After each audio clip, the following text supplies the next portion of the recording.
please announce the meeting, Tricia, and then we move forward. Hello, everyone. This is the Youth and Education meeting, February 2024. Welcome, everyone, on our snowy day in Manhattan, New York City. We will jump right in. We have Peter Say here from the District Attorney's Office, who is going to share with us some opportunities for our young students, well, high school and college age students, for internships, fellowships, and youth ambassador positions. Peter, welcome. Thank you, Tricia. Thank you very much, everybody. Excuse the informalness. I just finished shoveling snow, so just cooling down. But thank you for the opportunity. I've been sharing it with the main board for most of the month, but since this is the Education Committee, I want to make sure you're aware of some opportunities our office is offering right now to high school and college students.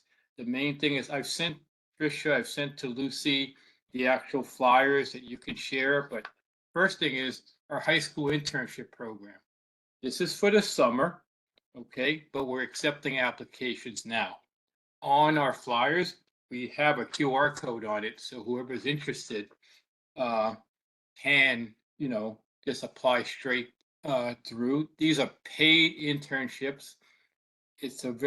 I've been with the DA's office for about a year, so I had a personal experience working with the interns last summer. It's a fabulous program for any student that's interested in any career, but especially for a legal career. Okay, that's our first thing. Next thing we have is our Gun Violence Prevention Fellowship. This is more suitable for a college student. Okay, it's also a paid internship. We are offering these fellowships. I think it's 2 per area in certain districts in Manhattan. Same thing, QR code on here.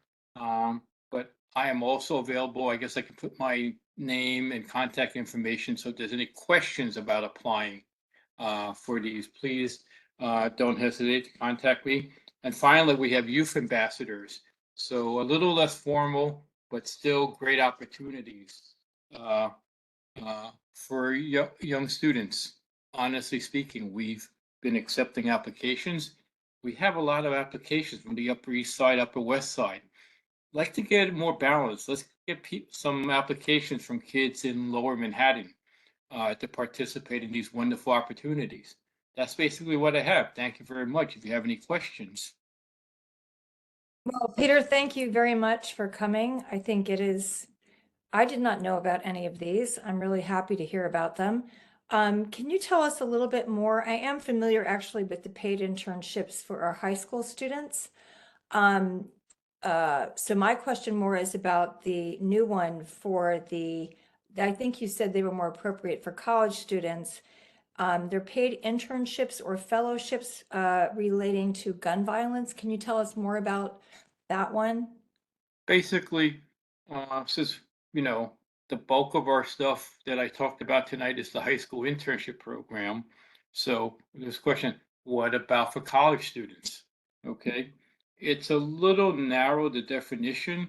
We're looking to provide some kind of internship or fellowship work opportunity for people that have been affected by gun violence. But the requirement is for them to write a short 300-word essay. So for them to state their application for it, it's as simple as that. All 3 of these are just rewarding, structured opportunities over the summer for students. What would they do, like once they write how gun violence has affected their lives? What would the actual work, day-to-day work be, and how long is the session for? Session, I think, is 6 weeks. Don't hold me to that. I can find out more for you. But for the Gun Violence Fellowship, they will be working with one of our teams. In addition to traditional prosecution, as some of you know, the Manhattan District Attorney's Office has a lot of diversionary programs, basically to heal, a holistic approach to prosecution. They'll be working in those areas. So they're actually in the office where the Oh, DA is? absolutely. Okay, great. And Mhm. so they would just be assisting with some of those tasks that are involved in pulling together prosecutions? They'd be working more with projects and things. Okay. I'm more familiar in the past, and I'll speak from my experience with the high school internships. It's a learning process in that one. They'll actually be working on I would say sample cases, and at the end, they would be part of a moot court prosecution where there'll either be a district attorney or a defense attorney uh, prosecuting or presenting for a case. So it's not just work; it's a structured program for them to learn and gain some experience. Sounds great. And it would be centered around gun violence that when you talk about the cases, or would it be more diverse than that? Only for the gun violence fellowship. For the high school internship, cases could be very diverse. Got you. It could be criminal cases, it could be financial frauds.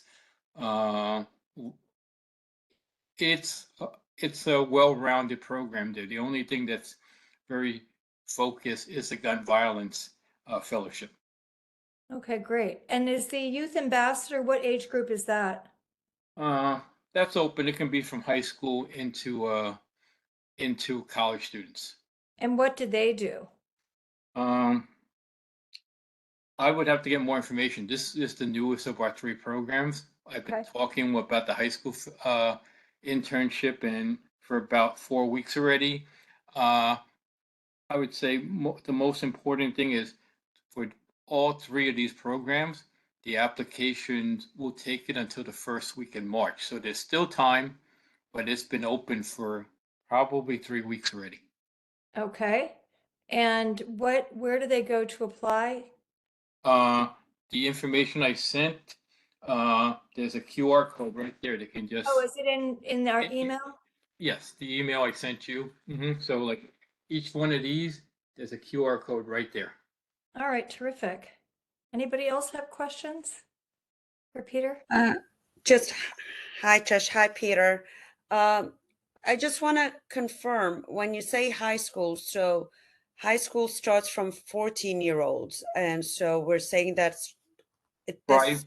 Rising sophomores, juniors, and seniors.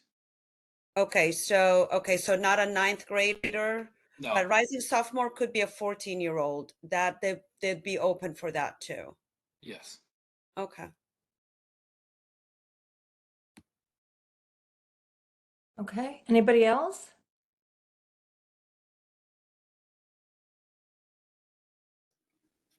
I have like a quick. Go ahead. I'd like to share this if it's okay with our director of internships and experiential learning. I work at BMCC. I'm so sorry. I work at BMCC, and is that okay? Absolutely. That's the whole point here. And I want to say hello to Sarah on the call. If you can share it with your First Precinct Community Council too. Absolutely. Absolutely. We'll circulate it to everyone. This is great. Thank It you. is great. If Very you'd like to good. find out more, we still have some other ones, but these are our three main ones. So Cody, if you want to sidebar with me, there may be something not directly in my community partnerships unit that can be focused straight to college students. Okay, and I'd just like to share that with our, with the person who actually leads, helps these students find opportunities like this. So this is great. So. Okay, thank you. Like I said, thank you for the education committee. When I saw this, I said, yeah, let me bring this straight to them. No, it's really, I'm sure there'll be a lot of interest in this. I'm really happy you thought to come. Okay, thank you very much, everybody. Thank you so much. We'll keep in touch. Okay. Oh, Cody? I'm you had a sorry. question? That's it. Turn it Sorry. off and turn it back on. I had a super quick question. So we already have this information in our emails? He just sent it at, let me see who's on the email. It might just be me. So I just see it in my box now. It was sent to just Tammy and myself at 5:30. and I hadn't seen it. So I will make sure that Lucy Awesome. circulates this to everybody right now. Do you And see- I've yeah. sent this, if you see the weekly newsletter from the community board, they've been Mhm. very nice and had it featured. You may have to scroll down a bit, but it's the information is there too. Oh, Mhm. we They're will very listen long. to- Yes, that's Yes. true. Mhm.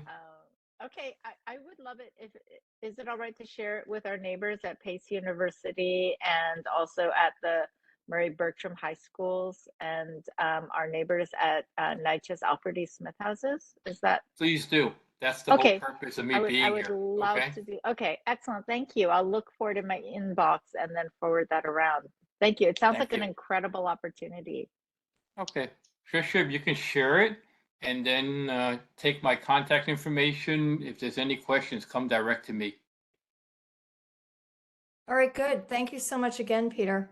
Thank you. All right, Joel, we are slowly but surely moving into this makerspace resolution. We just heard back from Kelly Sunday. I forwarded the email to Joel because he's been working on this resolution. I'm not going to put pressure on him. I don't know if he's had time between then and now to add it to his resolution, but we got a little bit more information about funding. When Kelly was here last month, he said that he thought that most of the funding came from the basic school budget, and that some schools it probably came from their PTA. And he would get back to us if he learned anything else. So he wrote back and said that the city council actually has provided funds for maker spaces. The most recently having been for Eastside Middle School. Julie Menon, who is there, used to be our chair and who is now their city council person, worked with them to fund the space at the school. So that is great news. We could liaise with Chris Marte, have him come as a guest and see what we can do. And I don't know whether it needs a resolution because we might be successful just by asking for funding if we get enough support for this at our schools. But I really wanted to defer to Joel because he's the one that brought it to us, and just see how you feel about it, Joel. Where you'd like to go with it from here. Awesome. Thank you. Yeah, that's great news to hear that the council has been looking to funding for this. Just a little bit background of why this is important. District 2 has around 50 middle schools, and only one of them has makerspace. And that's really something that needs to change because these kids are missing out on so much by not being able to work with their hands. And makerspaces, allow children not only to learn how to work with their hands, but also child development with creativity, innovation, critical thinking, problem solving. All those skills come from making. And also, children learn from their mistakes. They become comfortable with failure. There are all these different parts of making that improve your character. And also, it's just a lot of fun. It's good to increase engagement in the schools. And then the third reason for makerspaces is equity. A lot of engineering is quite unequitable. It's one of the last fields to introduce more minorities. So it's important that public schools have access to this because I, for one, who've gone to private school all my life, have always had access to a makerspace. And so, seeing that public school students don't, I really wanted to do something about that. And also, a lot of the stuff we do in the 21st century is quite abstract. So it's important that children still are able to work with their hands.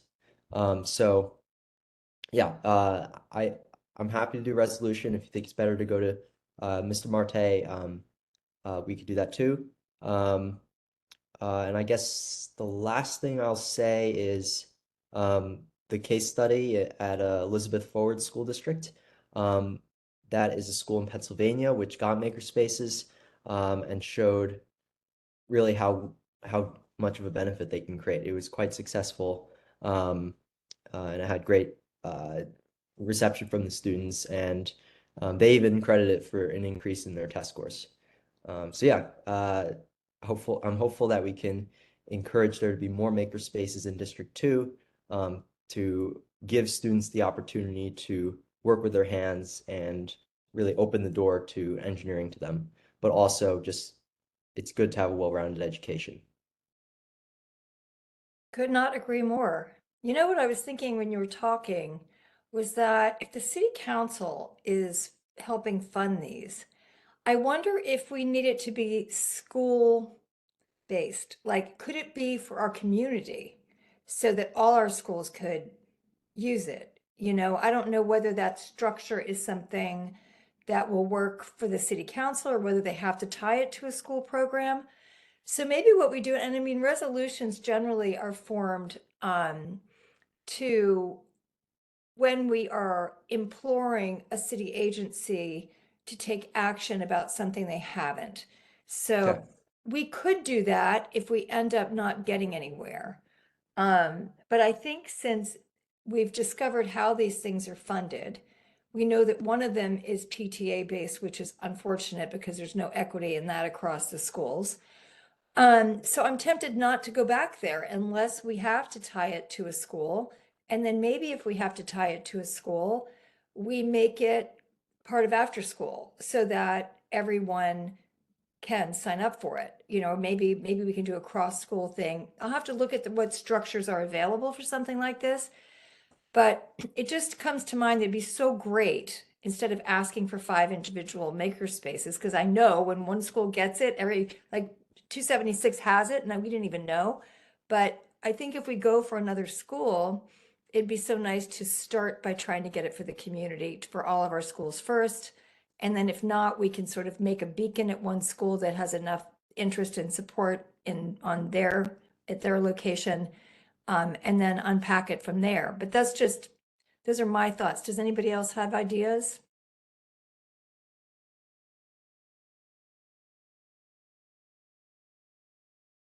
No? I agree with you, Tricia. Oh, okay, thanks, Desi. I Yeah, actually I do think like the idea of centralizing it so that it becomes available for more students. Yeah. Yeah.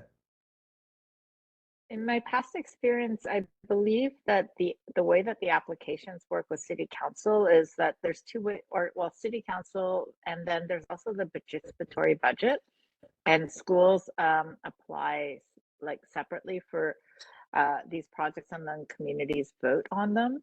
And I believe the city council member has access to about $1 million in funding for that.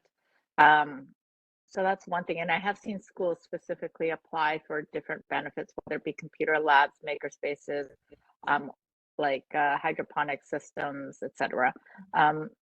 And I'm just going to say that if it's a city council member expense funding, the applications for that are open like literally right now, and they close, I believe, on February 20th. So the application period would have to be like super quick.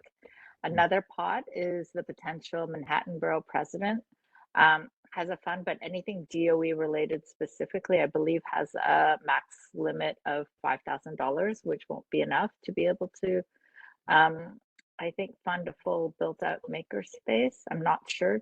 Joel, what's the pricing Yes. that we're looking at? So for a makerspace like the size I was thinking, which is I'm just sharing an image of what this could look like, that would be $2,000 upfront and then $200 for every month after that. That was just some rough calculations I did by sort of listing out everything that a makerspace needs. If you want something that's more centralized that can be shared between the schools, I think that's interesting. Then maybe it could be one large makerspace that the entire community could share. I did speak to Mr. Levine about this, and he said that in order to do an application to him, first of all, he's happy to look at it, but in order for it to be an application to him, it has to have a specific location. So it can't just be a general makerspace. We'll have to ask a school if they're okay with it, and then if so, have them and the principal and us apply for that funding. Ah, okay. Well, I mean, it makes sense that there needs to be a location. I was just thinking that maybe there would be even Trinity, they have a phenomenal new facility. They've given a lot of space and time to some of our public school, high schools. Their gym is booked solid with public high schools and middle schools. So that was one thing I was thinking of could be a great place to have this located, and then have Trinity give the space, and we'd have to apply with them too, because they take applications the same way. There's lots of people bidding for the space. We could do that and see if they would locate it there, or we could do school-based, with one of our schools that has the most room for such a thing. And then maybe they'd be willing to open it up to other schools to attend, that could be a possibility. So maybe it's that we reach out to Chris. You've reached out to Arc Levine, so that's good. And now I'll reach out to Chris. I'll email you, like I'll give you what I learned, and then maybe we can, if this has to be done, and Rosa, thanks for having your eye on that. I think we should probably, talk over email as a group and maybe put in this application, given whatever he tells me about how we have to do it. And the only thing I can think of that we wouldn't know right now is who has this space. So if anybody at their schools has the time between now and the 20th to do a little exploring in terms of, I'm happy to reach out to our elementary and middle schools. I guess it's more middle school, right, Joel? Yeah. So I'm happy to reach out to our middle schools, take their pulse on it, let them know what we're thinking, see what kind of space they have. I can certainly do that. And then, do the best we can to see if we can make this application without having the whole thing together. Maybe it's that there could be a TBD on some of this, and that they might agree to fund it with those things in process.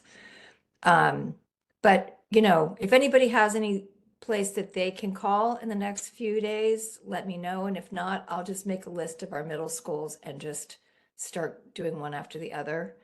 Great. And I'll also reach out to Trinity. I know them. And they keep saying that they want to come and present, but they're so busy, they have to keep postponing. But they have done so much for our community. I don't know if you guys are familiar with their after-school program. It is phenomenal. And they have drop-in for teens. So I really do want them to come and talk about their offerings. It's really quite comprehensive. I think they'd be totally into this. Just depends on whether they'd have the space. So I'm happy to make those couple of calls, and then I will expect to hear from me through the office or directly before the 20th on whether, I think we could get it together in time to do this application. And I just wanted to jump in. I don't know if you saw my hand. I didn't, sorry. So I don't know if this will complicate things or help, but I know that DYCD is a funder of after school programming. And I know when I was running an after school program in Bushwick, they were one of our larger funders. And it was lots of this kind of programming that we had within the after school programming. So I think that might be another pot that could be tapped. And so if you'd like, if you want to include me in the email, I can reach out to them and see if this is something that, if depending on the timing, I don't know when they do their budgeting. I don't know when their fiscal year is, but it might be something to look into there. That's amazing. I will definitely do that. Thank you for offering. Sure. That could be great. I forgot about DYCD. Which So is are we thinking Department more- of Children and Youth Development. Yeah. Mhm. Are we thinking more about after-school programs or as having it as part of the curriculum? So that's one thing with my experience. We tried to get something integrated into the curriculum. once that was enrichment. It's similar to this, a little different, but it was an enrichment class. And we tried to do it, and the teachers had some difficulty because the way the curriculum is structured, it doesn't leave room to add things like this. And so then they're union employees, and they're paid until certain times of the day to do certain things. And while they're really interested in things, and I'm sure they would be interested in this, the curriculum's set, and so when you apply for this, you literally have to apply for a curriculum exemption. Schools have applied for that before, like PS 150, when they were doing new math, they had to do an application for Singapore math. They had to go through quite a bit to get that passed at a time where the DOE was really pushing for this different math. And they were able to prove themselves after 3 years. Beacon High School, I know one of my daughters went there. They had to go through a lengthy process about not having a DOE approved curriculum. And it took, several years to get that changed. So I just want to say, I think it'd be great if it was in the day, during the day, because it's great to have, some kids don't have the option of coming after school if they're in sports, or if they have to get picked up because of their family circumstances. I just don't know how realistic it is to get this weaved into our curriculums. I think private schools do a good job of weaving those enrichment classes in. I don't know does anybody know if 276s is during the day or is it after school? I'll have to find that out, because that might give us a clue to how it could be done. We can check with that principal and see how they did it, and then, unpack it from there. I would So, love to visit 276 and just check it out. yeah, for sure. Schools are So- so rigid, though. I mean, teachers are so stressed about the curriculum and the testing, and like, if you ask them to change anything, you're likely to watch them have a stroke. Yeah. It's Yeah. really true. Yeah. Okay.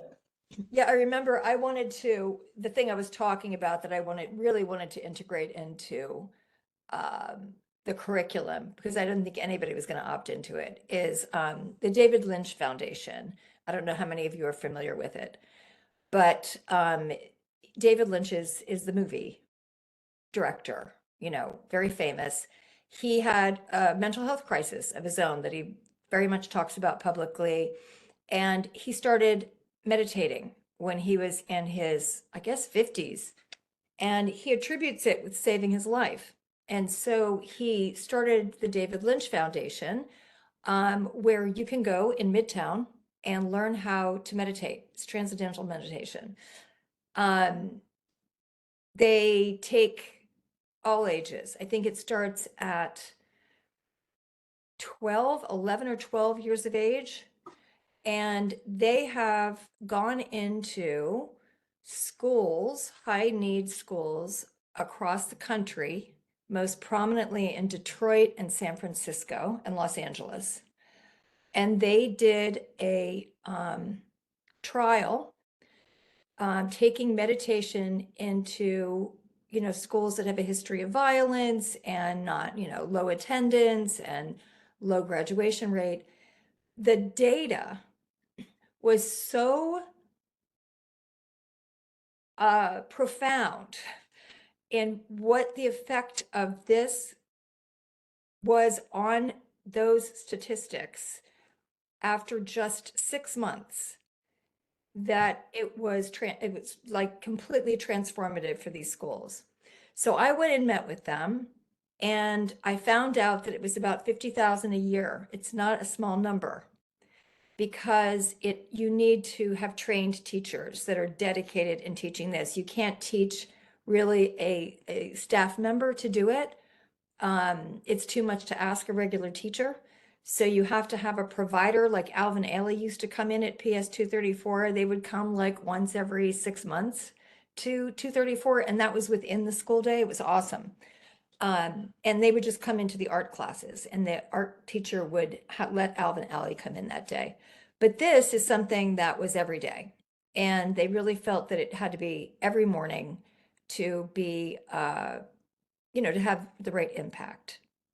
And then after the first 6 months, you can back off and have the kids do it themselves. They don't have to have the leader do it after 6 months. So the price falls. Anyway, we couldn't get it to happen in the school day. That we just couldn't find the time at the beginning of the day. It was way too hard to integrate. But we had like 90% of the teachers, the schools, the families interested in doing it. So it was really sad we were never able to integrate it, and we don't have the money to do it in after school because we'd have to charge so much money to do it. If for the small class it would be in after school. But I still have the dream that somehow we can at some point integrate this into community offerings because they're still doing it. And so that's my experience with trying to get something to happen inside the curriculum.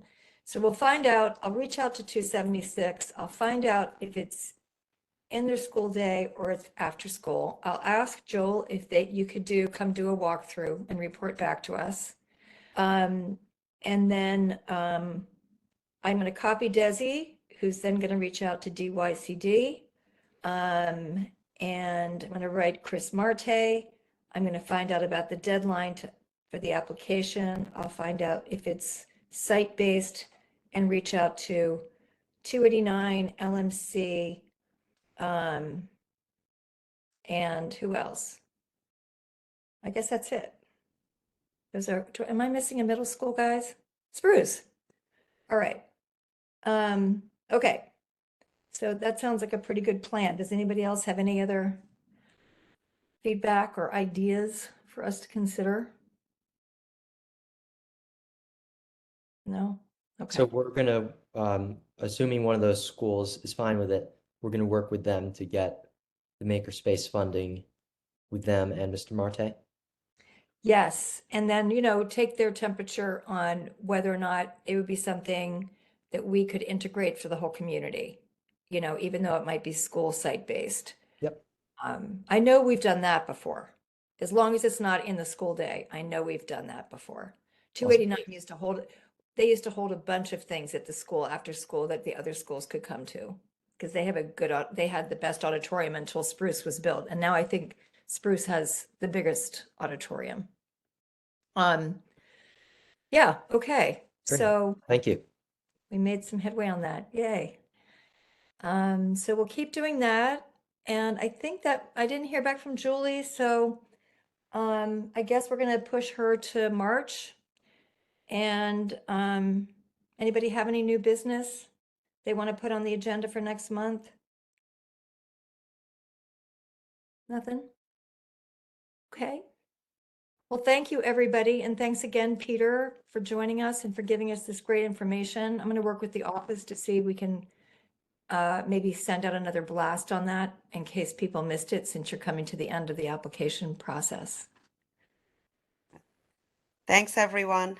Thank Thank you, you. everyone. Take care. Thank Bye. you. So, Bye. All right, was there a take care. sign-in link? Have a good evening. Please? Bye. No?